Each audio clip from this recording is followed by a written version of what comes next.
The Flower and the Fire, Her Mother's Warning. A Phenomenon of Social Geometry.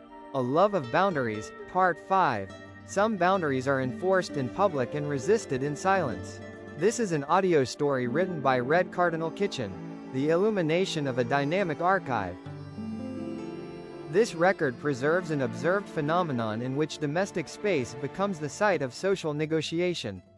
It does not argue against the structures that shaped the era, nor does it defend them. It documents the atmosphere that forms when generational memory confronts inherited constraint. The pages that follow hold the weight of a threshold moment, when recognition attempts to cross a sanctioned divide, and they retain that moment without revision, amplification, or apology. What remains is posture, the quiet maintenance of continuity in an environment structured to prevent it. Mid-century kitchens held a particular density, an atmosphere shaped by heat, yeast, and the steady rhythm of labor that began before dawn. The screen door separated interior order from the unsettled expanse of the outside world, yet the pressures of the town moved through it like weather. Within this space, flour drifted in shafts of light and settled upon aprons already marked by repetition. It is here, before the day's full brightness asserts itself, that a warning enters the room, unraised, unadorned, and heavy with the knowledge of how lines are drawn beyond the walls. Morning light filtered across the table, revealing the fine suspension of flour in the air, each particle illuminated as though it were a fragment of something sacred and fragile. At the center of the room stood a woman whose hands moved with mechanical certainty through a yielding mass of dough, pressing, folding, turning, as if each motion secured the integrity of the structure around her. Her voice entered the rhythm without disrupting it, quiet and measured, carrying a single instruction shaped less as command than as atmospheric fact. Be careful. The words settled between the thuds of kneading, absorbed into the grain of the wood and the walls that had witnessed generations of similar restraint. No elaboration followed, because none was required. The caution did not refer to a single action but to an environment, a climate in which observation traveled quickly and interpretation rarely softened. The room held its breath as sunlight caught the stray threads of an apron and traced them in gold. Outside, lace curtains stirred faintly in neighboring windows, the suggestion of watchfulness embedded in the architecture itself. The warning belonged not to a moment but to a system, one that measured deviation with quiet efficiency and recorded it without mercy. Railroad tracks divided the town with a clarity that required no signage. They were steel declarations of order, separating neighborhoods, customs, and inherited expectations with the cold finality of engineered intent. On one side, certain names were spoken freely, on the other, they carried weight. Families existed within atmospheres calibrated by history, and to cross from one to the next required more than footsteps. It required defiance of an invisible treaty maintained by church steeples and municipal silence. The boundary was not merely geographic, it was cultural geometry, fixed in habit and reinforced by repetition. Near the tall grass that bordered those tracks, silence once formed a fragile sanctuary. In that narrow margin between sanctioned and forbidden, recognition unfolded without announcement. Words were unnecessary, presence sufficed. The stillness carried the illusion of invisibility, as though the absence of declaration could shield the connection from detection. Yet the town possessed its own sensory apparatus, attuned to subtle shifts in pattern and proximity. Each step taken toward the other side was a recalibration of risk, an incremental movement away from inherited safety and toward something unnamed yet undeniable. One afternoon, voices gathered in the kitchen with a gravity that altered the air. A hat rested firmly in unfamiliar hands at the edge of the table, its brim turned inward as if shielding the speaker from exposure. The cadence of speech was steady and assured, describing propriety with the tone of established law. The architecture of fences and lineage was invoked as immutable design, its permanence presented as protection rather than limitation. The room absorbed each word, the cupboards and linoleum bearing silent witness to the negotiation unfolding across the worn surface of the table. It is not proper, the visitor stated, the sentence shaped with the finality of a closing gate. The assertion leaned on inherited certainty, invoking a world allegedly unsuited for certain crossings. The tracks were cited without being named, their authority implied in the very structure of the argument. In his posture resided the conviction that repetition alone could reinforce the boundary, that speaking prohibition aloud would restore equilibrium. Yet beneath the certainty lay something more fragile, a tremor of apprehension that the system might not hold. The woman at the table paused, hands resting upon the dough as if upon a living pulse. Her shoulders shifted almost imperceptibly before she turned, meeting the declaration not with raised voice but with steady clarity. She spoke without haste, her words cutting cleanly through the thickened air.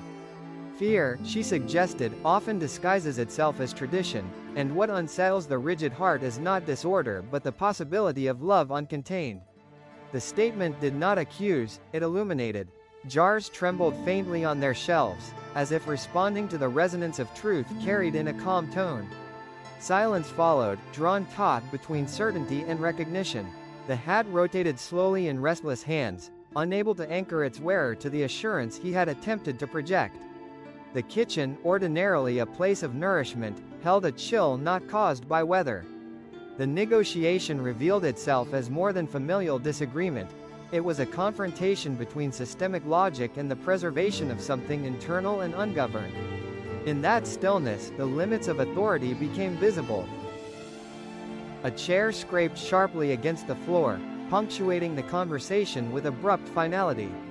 Departure carried with it a muttered hope that time might accomplish what decree could not, that separation would erode memory, that absence would dissolve attachment. The statement hung in the air like a command issued to fate itself.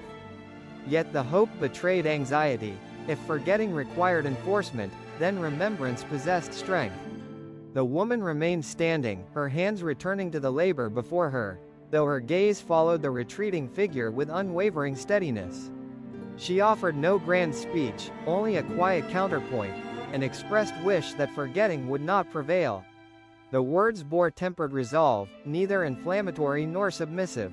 In that restrained declaration resided a choice: to carry the burden of memory rather than surrender it for the comfort of compliance.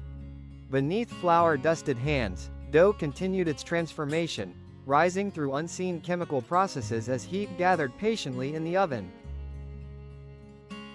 Evening descended without spectacle. Walls retained the echo of the exchange, absorbing it into plaster and beam.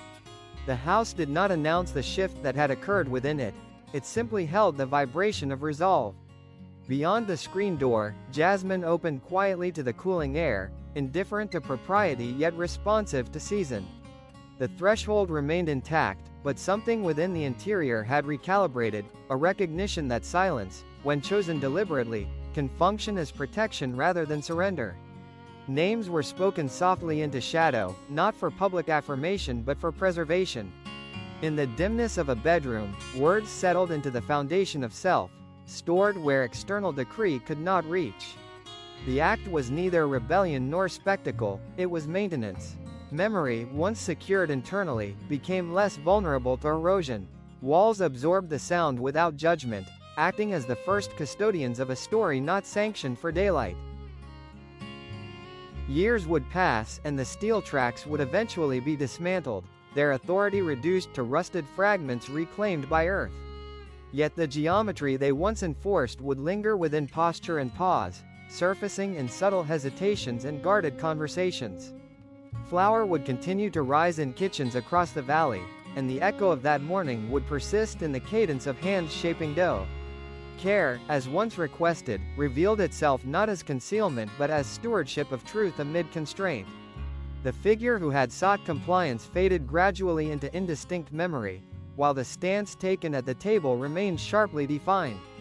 Hearth and oven assumed expanded meaning, not merely as instruments of sustenance but as sites where continuity is forged. Heat transformed raw mixture into structure, just as pressure refined resolve into endurance.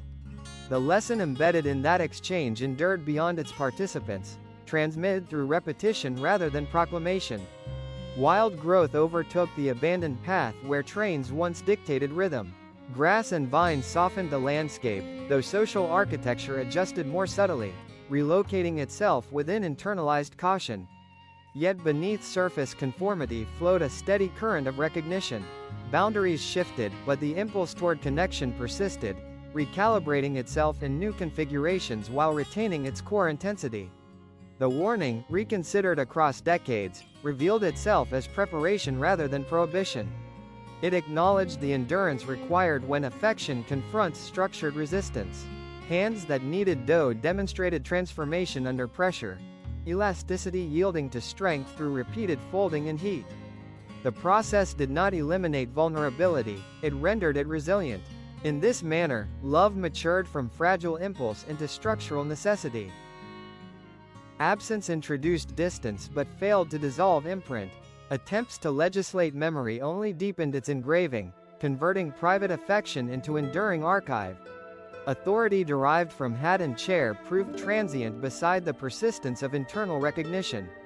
The heart, unresponsive to municipal decree, continued its steady rhythm.